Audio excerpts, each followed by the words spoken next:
ফুলকপির সাথে মসুর ডাল দিয়ে খুবই মজাদার মুচমুচে সকাল বিকেলের একটা নাস্তার রেসিপি আমি আজকে আপনাদেরকে তৈরি করে দেখাবো। আশা করছি রেসিপিটি আপনাদের কাছে ভালো লাগবে। আজকের নাস্তাটি আমি আজকে ফুলকপি দিয়ে আর মসুর ডাল দিয়ে তৈরি করব, যেটা খেয়ে দেখবেন যে আপনারা যদি বাসায় এভাবে তৈরি করেন ঘরের সবাই এই নাস্তাটির একদম ফ্যান হয়ে যাবে। যাই হোক, নাস্তাটি তৈরি করার জন্য কিছু ফুলকপির সাথে দিয়ে দিলাম কয়েকটা কাঁচামরিচ, রসুন আর সামান্য হলুদ আর লবণ দিয়ে ভালো করে এগুলোকে সিদ্ধ করে নিব। এগুলো সিদ্ধ হতে হতে কিন্তু আমি ডালটাকে রেডি করে নিয়েছি। 1 কাপ পরিমাণে মসুর ডাল সারা রাত ভিজিয়ে রেখে দিয়েছিলাম, সাথে কয়েকটা কাঁচামরিচ আর একটা পেঁয়াজ কুচি করে নিয়েছি। এবার সিদ্ধ করে রাখা ফুলকপি আর রসুন আর কাঁচামরিচ একসাথে নিয়ে নিচ্ছি ডালগুলোর সাথে। ফুলকপিগুলো একদম ভালো করে সিদ্ধ করতে হবে যাতে শক্ত না থাকে। সামান্য পরিমাণে আদা দিয়ে এবার সব কিছুকে ভালো করে শিলপাটায় পিষে নিতে হবে।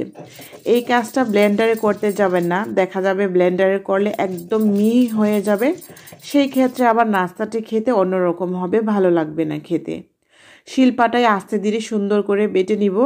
ডালগুলোকে একদম মিহি করে ফেলবো না, একটু সামান্য আস্ত টাইপের রাখবো।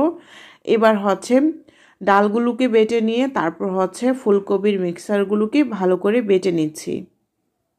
আমি আজকে নাস্তাটি একটু ডিফারেন্টভাবে তৈরি করে আপনাদের কাছে দেখাচ্ছি। আশা করছি এই শীতে বা অফ টাইমেও কিন্তু আপনারা এই নাস্তাটি তৈরি করে খেতে পারেন বা পরিবারের সবাইকে খাওয়াতে পারেন, দেখবেন সবাই কত বেশি পছন্দ করে। যাই হোক, সব কিছু একসাথে ভালো করে বেটে নিয়েছি। এবার সামান্য ধনিয়া পাতা কুচি দিয়ে দিচ্ছি, পরবর্তীতে আমি আবারও দিব।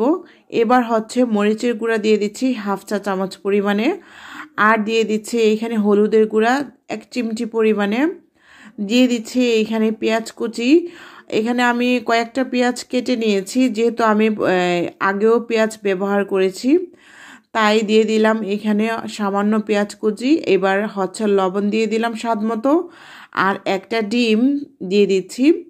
ডিমের পরিমাণটা আপনারা কিন্তু এখানে একটাই দিবেন, বেশি দিতে যাবেন না, সেক্ষেত্রে আবার খেতে ভালো লাগবে না।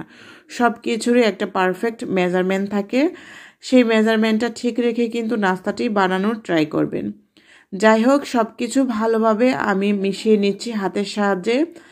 ভালো করে সব কিছু মিশিয়ে নিয়ে যদি মনে করেন যে এই নাস্তাটি একটু লিকুইড টাইপের লাগছে, তাহলে কিন্তু এখানে অল্প একটু চালের গুঁড়া বা আটা দিতে পারেন, তাহলে দেখবেন যে ঘনত্বটা ঠিক থাকবে।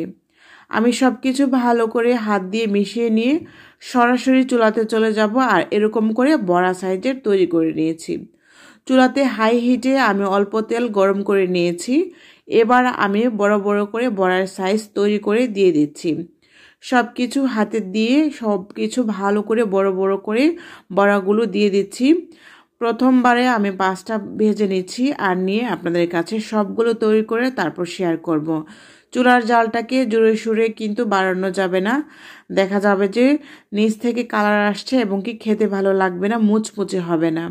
উপর থেকে কয়েকটা শুকনো মরিচ গুঁড়ো করে আধ ভাঙা করে দিয়ে দিচ্ছি, এতে করে জিনিসটা দেখতে অনেক বেশি লোভনীয় এবং কি ভীষণ ভালো লাগবে। যাই হোক, আমি নাস্তাগুলোকে মিডিয়াম আঁচে সুন্দর করে উল্টিয়ে পাল্টিয়ে লাল লাল করে ভেজে নিচ্ছি। আর চুলার জালটাকে বারবার করে বলে দিচ্ছি, একদম নিভু নিভু করে ভাজলে নাস্তাটা দেখবেন যে খেতে কতটা বেশি ভালো লাগে। তো আমি সব কিছু ভালো করে লাল লাল করে ভেজে নিয়েছি, আর একটু খেয়াল করলেই দেখতে পারবেন যে আমি নাস্তাটা কত সময় নিয়ে ভেজে নিচ্ছি। যাই হোক, এবার চুলাতে রেখে আমি আর কয়েক মিনিট রাখবো, রেখে তারপর চুলা থেকে নামিয়ে নিব আর গরম গরম পরিবেশন করব ঘরের সবার জন্য। তো আশা করছি আজকের এই ফুলকপি আর মসুর ডালের নাস্তাটি আপনাদের কাছে ভালো লেগেছে। ভালো লাগলে আমার চ্যানেল তানিশাস কিচেনটাকে সাবস্ক্রাইব করে রাখতে পারেন, দেখতে পাবেন মজার মজার রেসিপি। ধন্যবাদ সবাইকে।